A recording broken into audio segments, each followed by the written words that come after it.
Allahumma salli ala sayyidina Muhammadin tibbil qulubi wa dawaiha wa afiyatil abdani wa shifaiha wa nuril absari wa diyaiha wa ala alihi wa sahbihi wa sallim. Ketika ibu ini membaca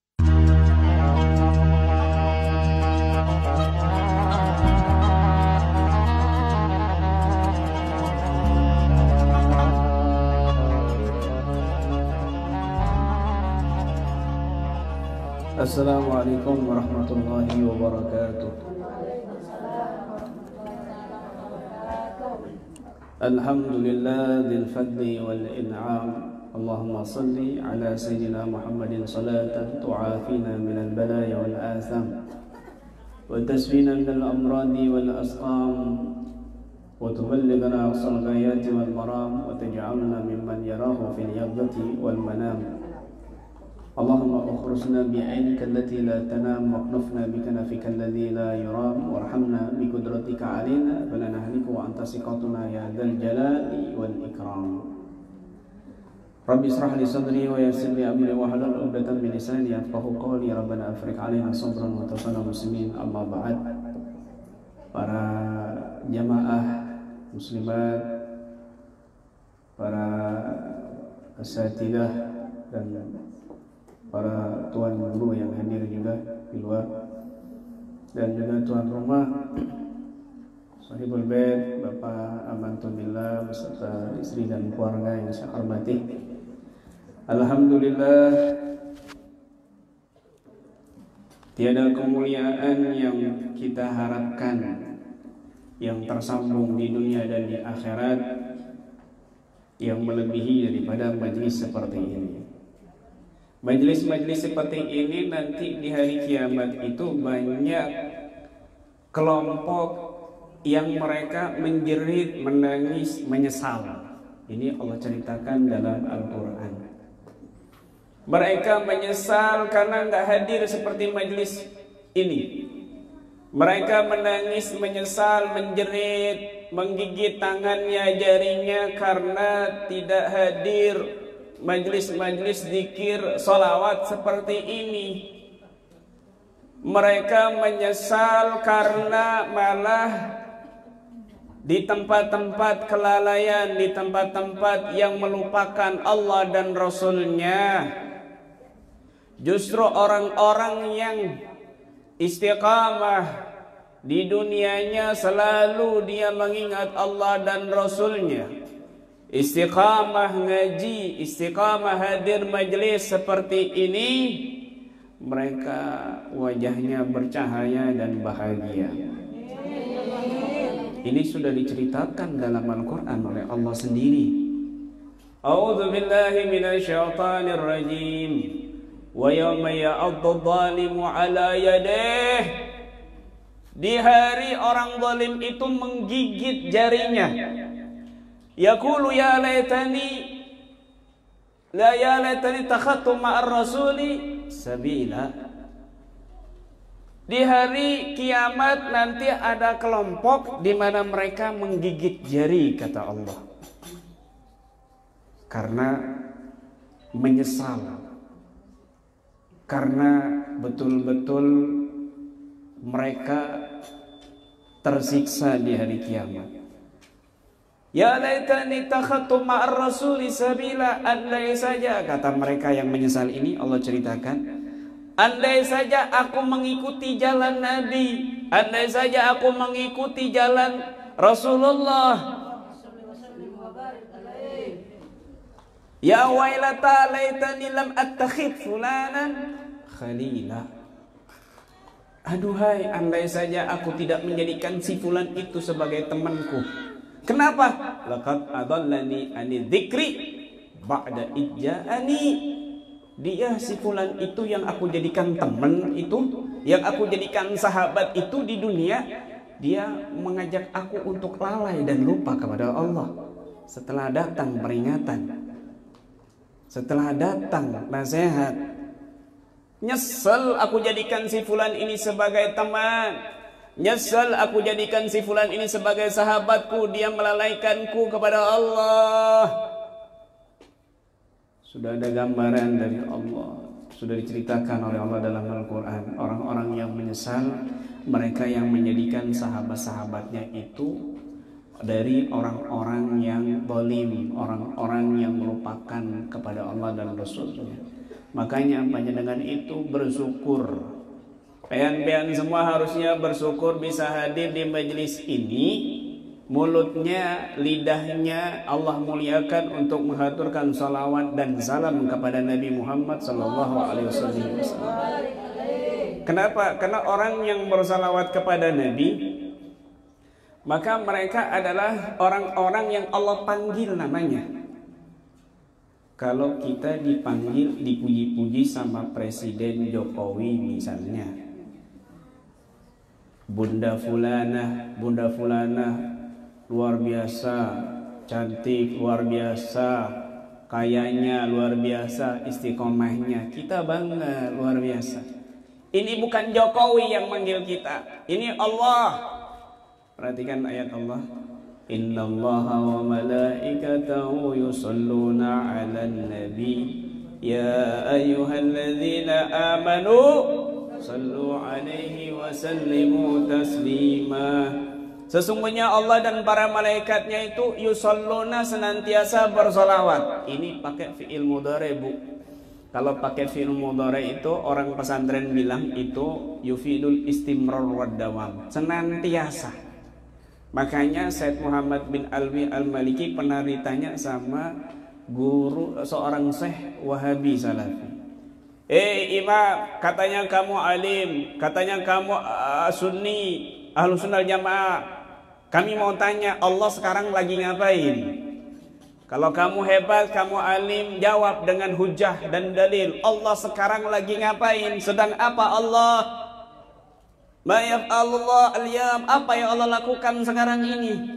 Said Muhammad bin Alwi Al-Maliki tersenyum dan menjawabnya dengan dalil Al-Quran yang tidak bisa terbantahkan. Apa jawabannya?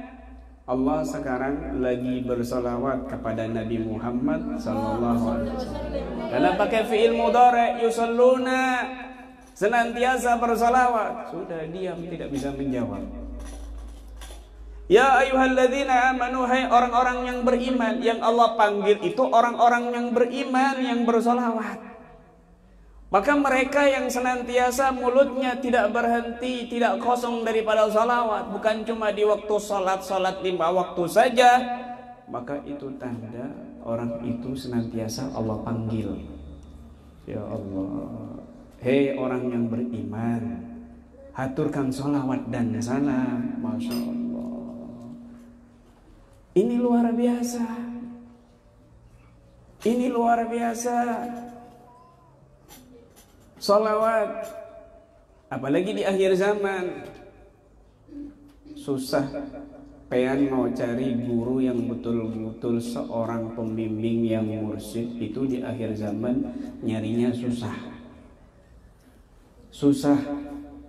Dikatakan di dalam kitab Kifayatul Atqiya, jauh-jauh hari sudah disebutkan, ya'dimul murabbuna fi akhir zaman. Akan sulit dicari, ada mayadimu, sulit, mustahil, sulit dicari al-murabbun fi akhir zaman, seorang mursyid yang betul-betul mursyid, seorang tuan guru yang betul-betul membimbing sampai kepada Allah, yang sesuai karakter ilmunya, syariat dan tasawufnya, tariqahnya, itu sulit dicari di akhir zaman. Kebanyakan mursyid yang sekarang mursyid-mursyidan, tidak paham ilmu agama, juga tidak mendalam ilmu tasawufnya. Kadang-kadang cuma keturunan karena bapaknya mursyid, anaknya otomatis jadi mursyid. Ini akhir zaman, pengen cari guru yang seperti itu sulit. Wa yasir ma yusilu al-murid ilallahi ta'ala illa kasratus salat ala nabi sallallahu alaihi wasallam.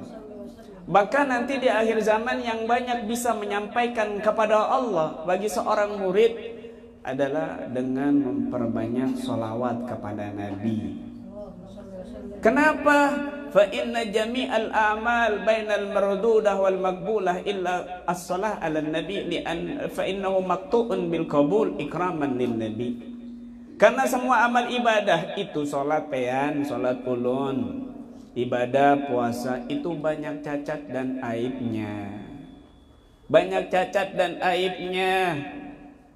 Salat itu kadang-kadang masih lupa kepada Allah. Salat kan untuk mengingat Allah, tapi kadang-kadang ulun pean ini salatnya masih lupa sama Allah. Terutama ibu-ibu. Allahu Akbar pas berdiri. Ini hari apa ya? Masak apa ini ya? Allahu Akbar. Ada tempe di kulkas. Ada terong di kulkas. Sami Allahu liman hamidah. Tadi beli ayam apa enggak ya? Ada ikan asin. Sami Allahu liman hamidah. Wah, digoreng saja ikan asinnya. Allahu Akbar. Aduh, ini rakaat berapa? Sering begitu Ibu? Nah, banyak yang jawab, Masya Allah. Salatnya saja masih lupa kepada Allah. Kadang-kadang salatnya bermaksiat. Na'udzubillah min dzalik. Susah bainal maqbulah wal mardudah. Susah diterima, kadang ditolak sama Allah.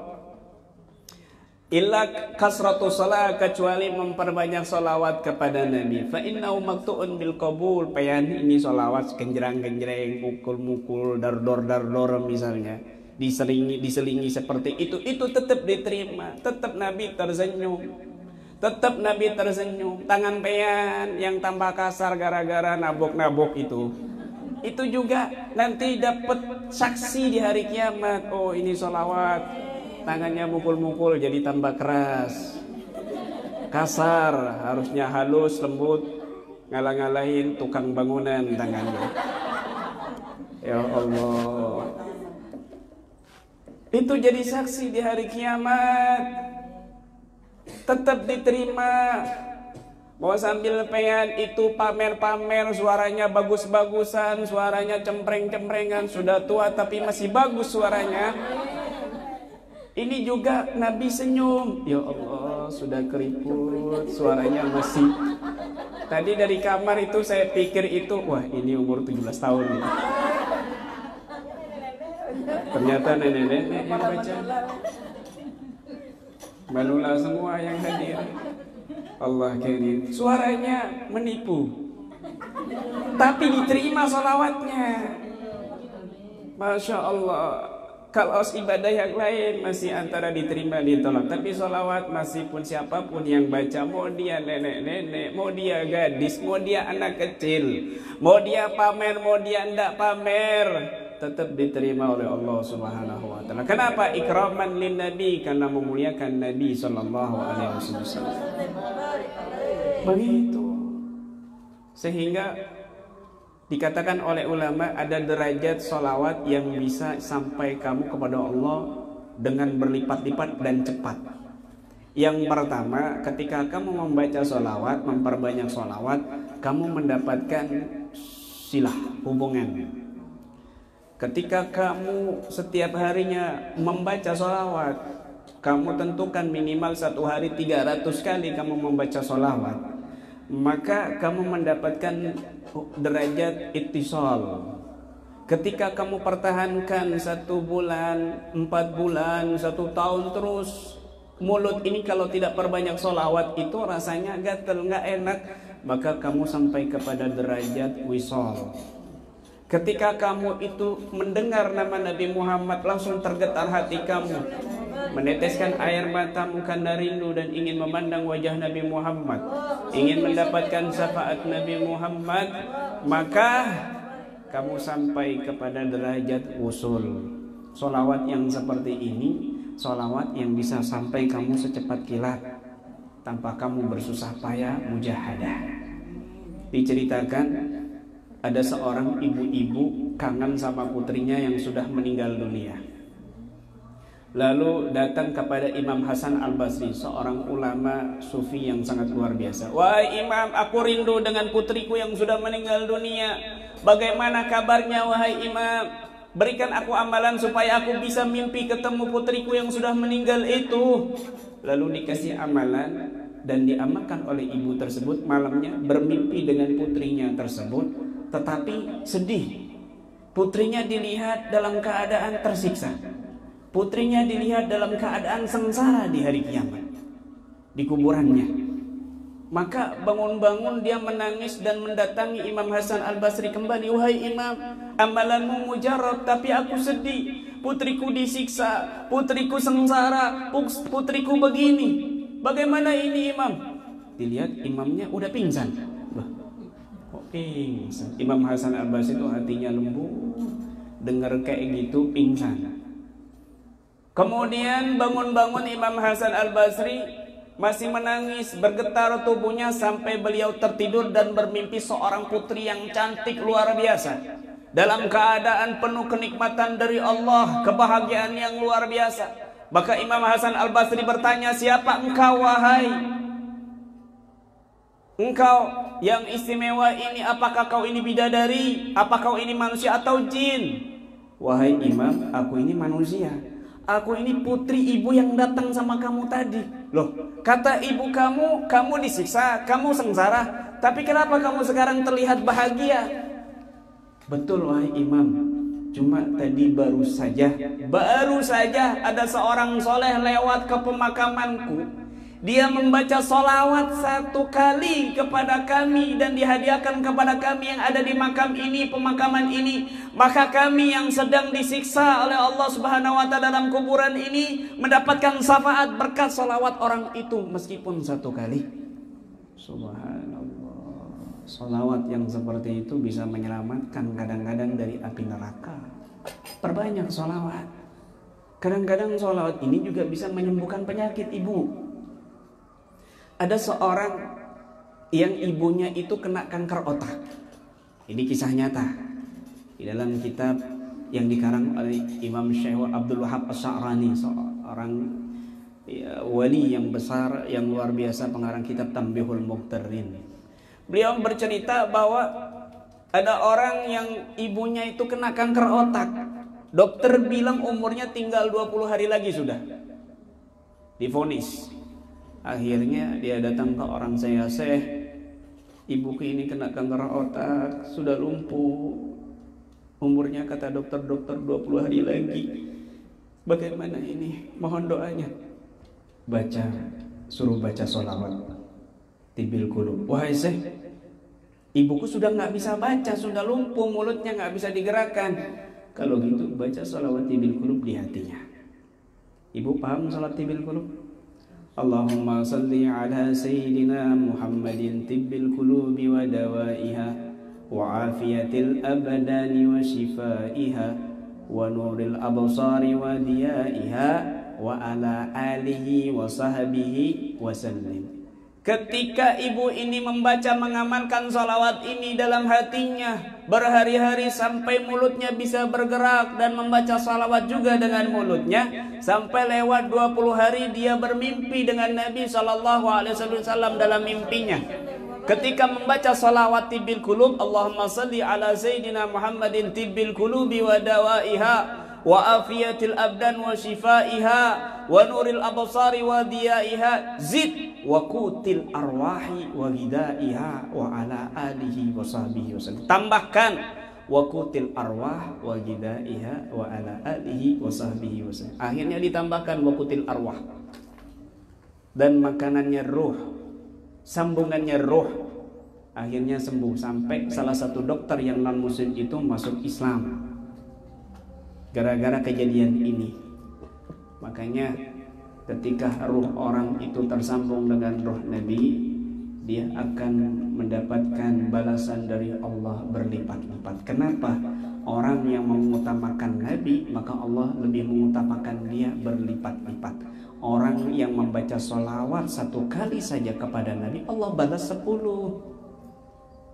Dengan lisannya saja Dia membaca sholawat 1 kali, Allah balas 10. Bagaimana kalau Nabi Muhammad di hatinya? Bagaimana kalau Nabi Muhammad ada dalam kehidupannya, perilakunya, dicintainya melebihi semuanya? Allah jamin kehidupan